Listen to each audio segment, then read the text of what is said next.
I tried the maingaining thing for a year and it worked out pretty well for me. I put on about 10 pounds of muscle in a year with really no noticeable change in body fat. But as I continued to do that for another few months after I took these before and after pictures, I started to notice that like my progress wasn't going as well. I was having a harder time progressing with my lifts and I just felt like it wasn't working. But I decided, you know what, probably won't be putting on 10 pounds again, because once you start out, I wasn't new to lifting, but every year, the amount you can gain is gonna be less and less as far as muscle. You can't just keep putting on 10 pounds of muscle every year and always make those gains, at least not naturally, but even unnaturally, you're gonna tap out at some point. So I thought, rather than trying to, kind of tinker with this and up my calories by like 100 every 2 or 3 months and see how my body does and make sure I'm tracking everything right and all that, I thought, you know what, I'm just gonna do a lean bulk and put on about 11 pounds, so going from 179 up to 190 over a 6-month period. And then rather than doing a bulk and cut, I'm gonna bulk and just stay at that new weight and then see what it looks like about 6 months later. I must say, I was surprised with the results. I was 173 pounds in this picture, and that's with being dehydrated and then carved up, pumped up, peak week, all that type of stuff. I got a video on that, I'll link, so you can check that out if you want, on how I do a peak week. But with this, I was probably more around like 175, 176 without being dehydrated or anything like that. And so I kept doing the maingaining thing for a few more months after that. This was May of 2021, September around 178 at the end of September. And I was kind of spinning my wheels and I was thinking, I want to try something different. And so a little over a year ago, I came out with another video with a theory I had called the bulk recomp. So instead of doing maingaining, instead of doing bulking and cutting, I'm kind of going to go in the middle. So what I planned to do was gain up to 190. And then instead of cutting back down, the goal was to just stay at that 190 and see what happens in the next 6 months after that. So lean bulk and then just stay at that. And that is what I did. So what we have here, this was, I'm gonna say weights based on what I was. So this was about 176. So by the end of February, I was up to 190 here. And when I say these weights, this wasn't like me just weighing myself once a week and seeing what it was. I weighed myself every single day, took the average for that week, and then I was seeing if that went up by about a half a pound was my goal. Half a pound a week, 2 pounds a month, nothing crazy. And as you can see, you don't gain just muscle, even on a lean bulk. That is 11 pounds over almost 6 months. And so if you think you can just eat a ton and get a bunch of muscle, I was training every day, 3-day split, legs, push, pull, do it again, over and over and over again, push myself to failure. And I did gain muscle. I got a lot stronger. So that was really cool. I got a lot stronger really quickly because this extra energy helps you to just push even harder. And then the extra fat too, just my joints hurt less because I wasn't like feeling terrible or anything. I could maintain this look in the first picture, but it does take a toll on you when you get more lean, doing heavy compounds and stuff. It's feeling at my elbows and my knees. And putting on a little extra fat helps with that stuff and helped me perform better. But so with this, I got to 190, but when I took these pictures, I was at 188 when I started the peak week, 185 in this picture. So, this was 173 dehydrated. This was 185, so 12 pounds heavier. And you can see a pretty good difference here. Like obviously the abs aren't anywhere near as defined. My chest is kind of funny, it looks a little bit smaller because when you have more fat around it, it's not as defined, so it doesn't look as big. Legs aren't quite as lean. I have another picture, I tried to simulate the same light inside, and you can see a little better. Like the thing is, I never got fat. If you're looking at standards of what fat is for like someone being on stage doing a bodybuilding show, if that's what you're wanting to look like, you're gonna have a rude awakening when you get there because you're gonna feel terrible. You're not gonna progress in the gym, anything like that. So here, I never lost my abs. They weren't as defined, but like I have another video about that. I don't really care. Once you get past a certain point of leanness, if you're trying to impress a girl, you're probably just impressing guys. So most girls don't really care that much. My wife doesn't, and she liked me better like this, so it's kind of funny. It's counterintuitive, but you see my legs, you can see a little bit of a cut there. It's not as defined. No big deal, I still have muscle, I got stronger and all that. But what I did after this was I continued to just maintain that 188, and this was in May of this year, 2022. And so by now, this was like a few days ago, I was 186 here. So this picture, I'm 185, dehydrated, pumped up. Here I'm 186, not dehydrated at all or anything. And when I hit that 190, I was trying to maintain it, but I just naturally, I quit counting my calories because I was trying to make sure I kept eating enough to get that half a pound a week that I wanted to get up to that goal of 190 within like 5 to 6 months, and it worked. But then I felt like I wasn't force feeding, but I was eating a lot of food. So it got to the point where I just started making sure I was getting in the amount of protein I wanted per day, about 1 gram per pound of body weight. So about 190 grams of protein a day. And then the calories, I was just like, whatever, I still weighed myself every day just to see how it fluctuated with what I ate. And I just slowly over, I don't know, like a month or 2 months, my weight dropped down to 188, which is why at the start of this peak week, I was 188 instead of 190, because I hit that 190 end of February, and then I did this peak week, I think mid-May. So 2.5 months later, I had lost 2 pounds just from not eating as much because I felt really full all the time and I didn't want to eat that much. So I pretty much stayed 188 for about 6 months and just fluctuating around there, 188, 189, 187, whatever, and kept doing that, training hard, all that stuff.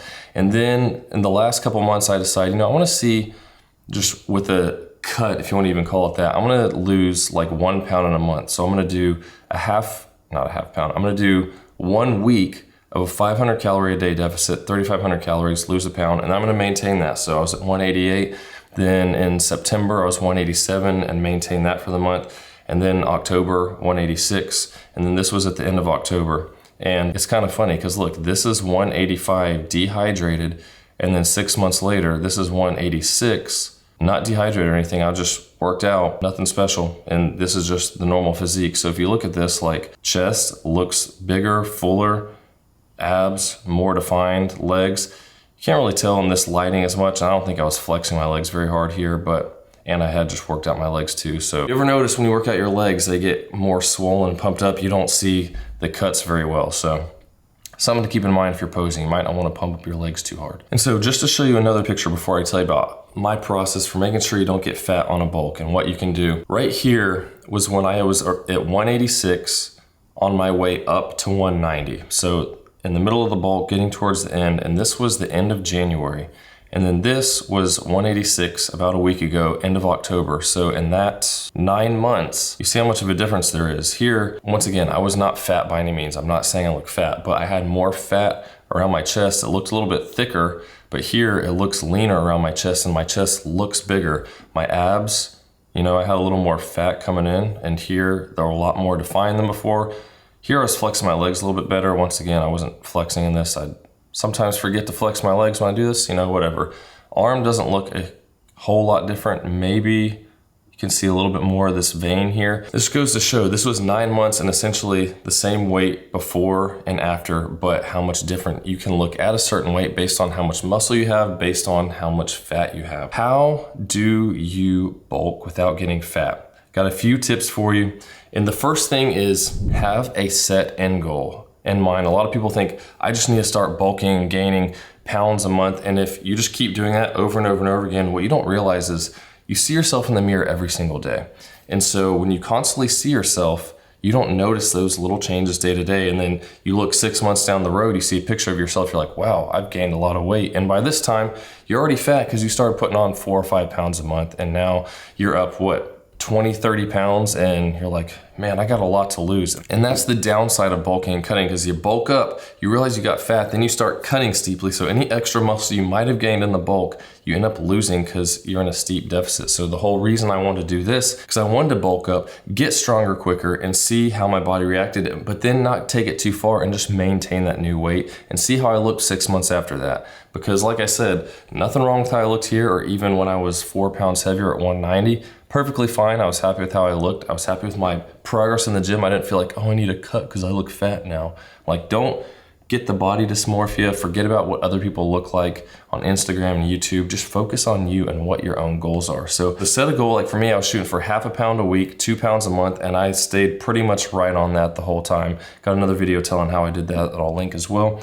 But the next thing is, don't just start eating junk to bulk. I literally continue to eat the exact same foods, but I just ate more. Or like, maybe if I was having my protein pancakes, I had normal peanut butter instead of PB2. There's a lot of extra calories right there. Simple to do, cook with a little oil, maybe sometimes use normal syrup instead of something else. And you can easily add a couple hundred calories a day to your meals while you're still eating the same thing. So don't just change your diet and eat like junk food, because then if you do need to start cutting back, it's gonna be harder because you're gonna be so used to that junk food. So continue eating the same things and make sure you get the protein you need every day. Once again, 1 gram per pound of body weight is what I shoot for. And of course, you gotta train hard. Like, don't just start bulking and be like, I'm gonna go to the gym a couple times a week and put on a lot of muscle. It takes a lot of work. It is way, way harder to put on muscle than it is to lose fat. But if you lose fat too fast, you're probably gonna lose muscle as well. So get a program, stick to it. I would suggest at least 4 days a week, doing an upper lower split twice a week. But if you can, like, I really like the 3-day split. I've actually changed it to a 4-day split because I was having a little bit of trouble recovering from the amount of volume I was doing. So I put in 1 extra day and split them up, and then made my workouts a little bit shorter, pushing even harder when I'm in there. And it's been working out well for me. So whatever you do, get a consistent, good training program that you can track your progress, progressively overload, so you can continue getting better and better on those lifts, and make sure that you are actually putting that extra food to good use. And take pictures, progress pictures, weigh yourself on the scale every day, track it so you can make sure you're on track with what you want. So if you look at the scale and see, oh, I put on 1 pound this week, well, I don't need to eat as much over the next week because I don't want to just pack on weight more and more and more just to do it. So make sure you're hitting your goals, add some more food if you need, take away if you need, and take pictures too so you can actually see that progress. Like I said, when you see yourself in those before and after pictures objectively over a few months, it's easy to see where changes have happened instead of just looking in the mirror and not really noticing those slow changes. Like for me, I thought in this picture, when I look at myself in the mirror, I look the same as I did here, but now comparing these 9 months apart, even though it's the same body weight, there's quite a big difference in the composition